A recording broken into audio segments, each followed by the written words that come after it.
We're looking at a Daniel Dakota wall clock from about the 1960s, I would say. And first of all, I'll take the hands off.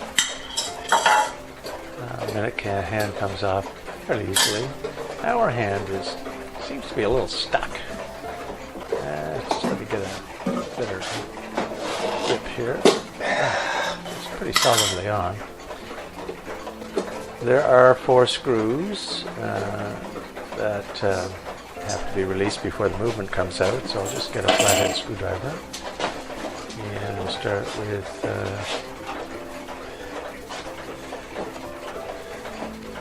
the screw right here.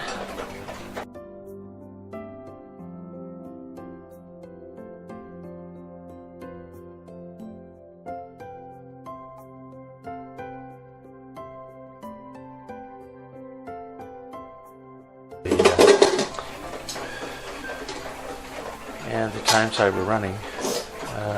Okay, there's 8 screws that have to be released, and then the movement is pulled out. As you can see, it's just not running.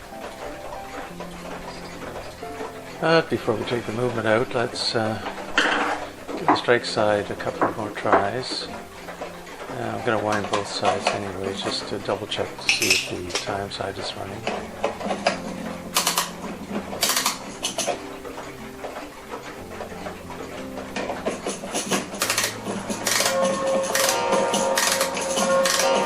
Starts up right away.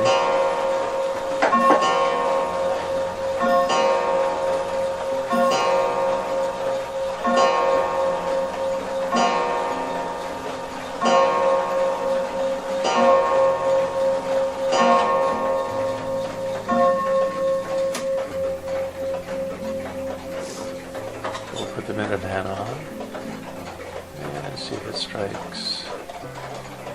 And I move this nail.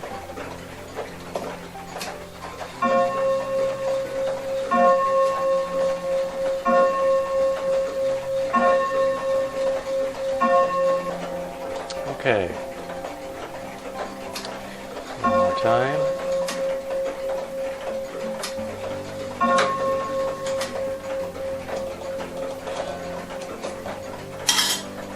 And that's it for the minute hand. Okay.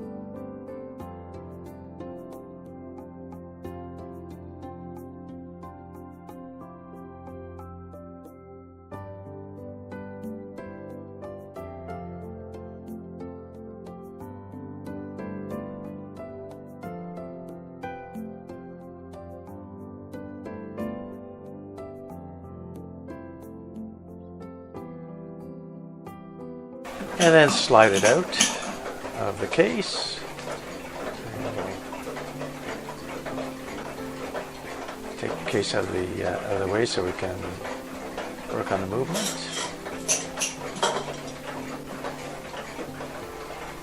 And here's the movement. I've already released the power on the other side, so both springs have been let down. And looking over the movement, I'm just determining what plate I'm going to lift off, and it looks like it's going to be the bottom plate.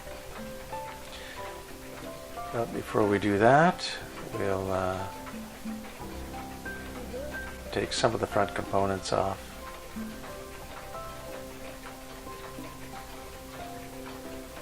This is a washer for the snail. And a washer for the hour gear. There's a clip plus a washer.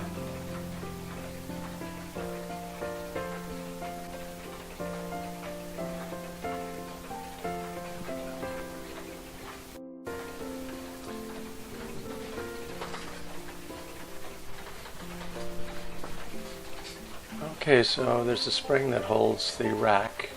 So I'll unclip that, and the snail is off. I don't see any problems with that. And This is the hour wheel. And there is a washer below the hour wheel. Looks like it was added. But it's strange that the washer is over a spring.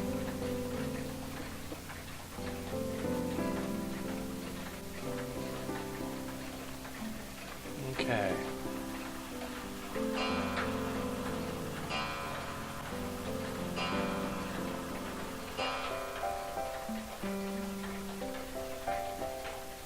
So off comes the rack. And next is the ratchet assemblies for the time and strike. So this is the retainer for the ratchet. And then the ratchet just lifts off.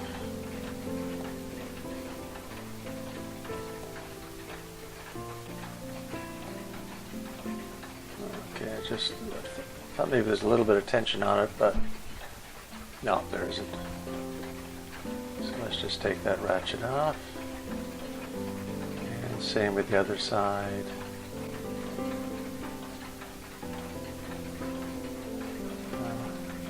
Uses Phillips screws.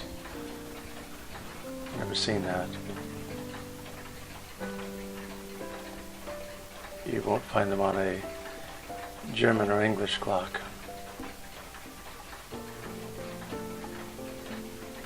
And there's a second ratchet.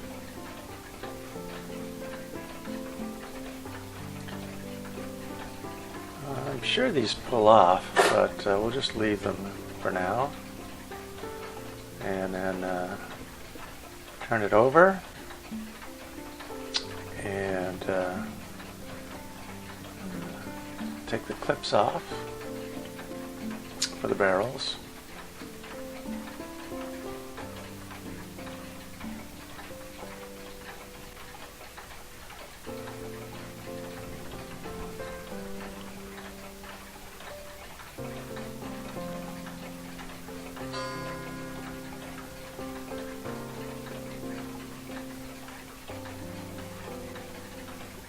Then see if those barrels come off otherwise, and I don't think so. So we'll just leave them and continue disassembling the movement.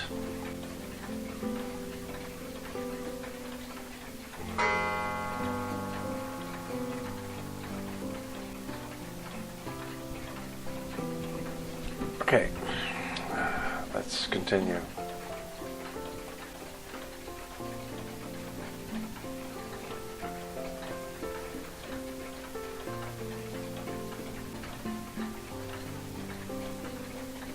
Now we'll take off the cock and the crutch and pallets or verge, and that cock comes off, and of course the verge assembly just comes right out. Everything seems okay, and we'll just take that out.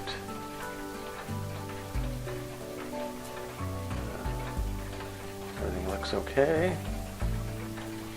And now to take that plate off. So we'll loosen the nuts.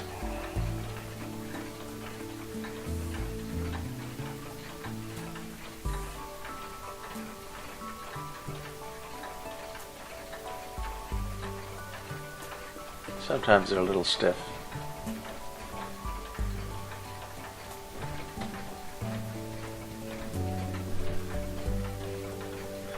So notice everything is kept in a tray. If you're new at this, then it's probably advisable to have separate trays for different things, but I put everything together. And here we are lifting the plate off. And there we go. Pretty dirty and very tarnished.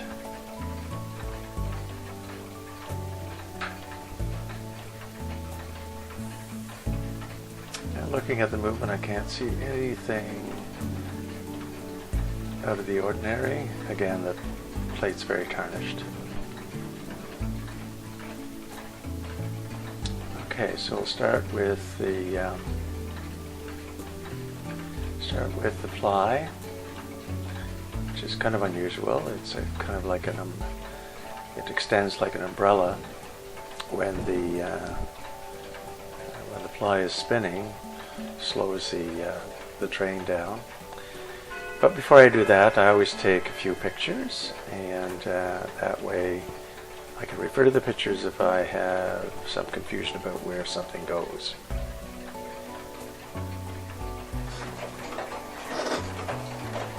Okay, so out comes the fly, and notice right away that there is a bent pivot.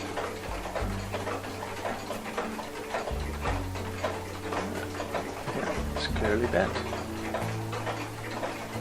which could cause a problem with the strike train.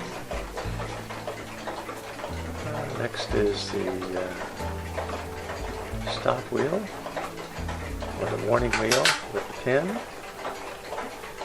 Then we have the star wheel. If you notice on these Chinese movements, the star is quite a distance from the actual wheel.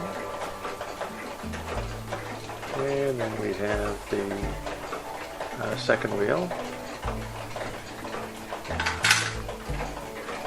And that, of course, that doesn't come out because it's and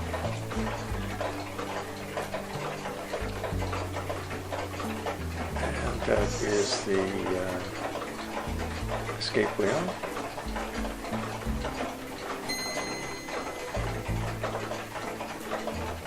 And the escape wheel pivot is also bent.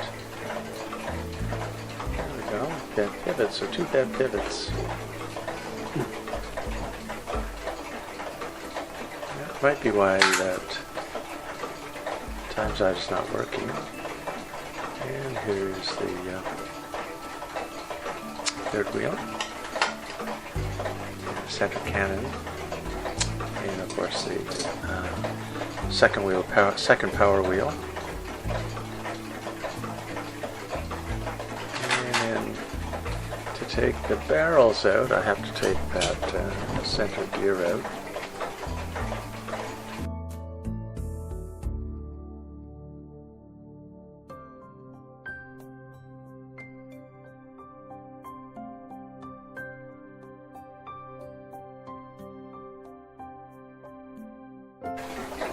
Easily, there it is.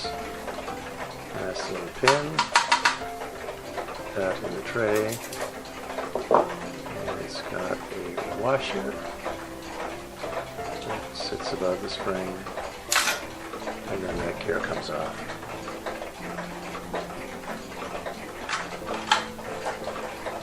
So now the spring barrels come out. As you see, the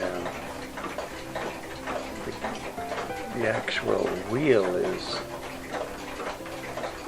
twisted onto the barrel, so yeah, the wheel should just come right out. And here I am marking an S for the strike side, just in case there are different size springs. Likely not, but okay. And there's a clip that is securing the center cannon, so of course that comes off. Even American and German clocks, this is press fit, you just can't take it out. I'm going to take that, whoops, and that drops. Okay, that's fine. Alright, so there it is. And that looks to be in decent shape. And I can add that. So it completes disassembly of the movement except for the levers on the front. And we'll take those off as well. And they're held in by clips. So it seems I can't take that off unless I have the stop lever on first. So we'll take that clip out. There we go. Whoops. Okay.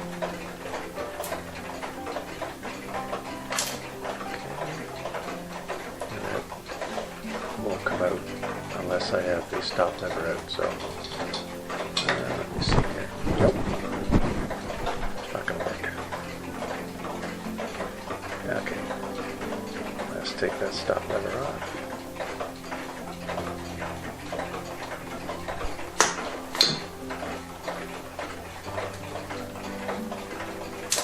There we go. That should all come out now.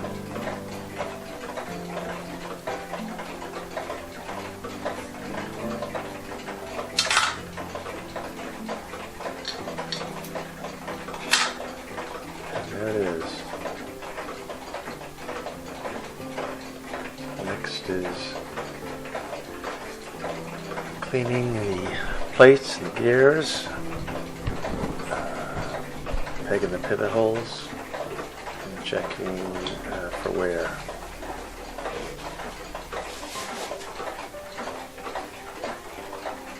Okay, let's put this aside and I'll show you how to release the gears from the barrel. Just give it a twist. Okay, I've already done the other one. And you can then service the springs.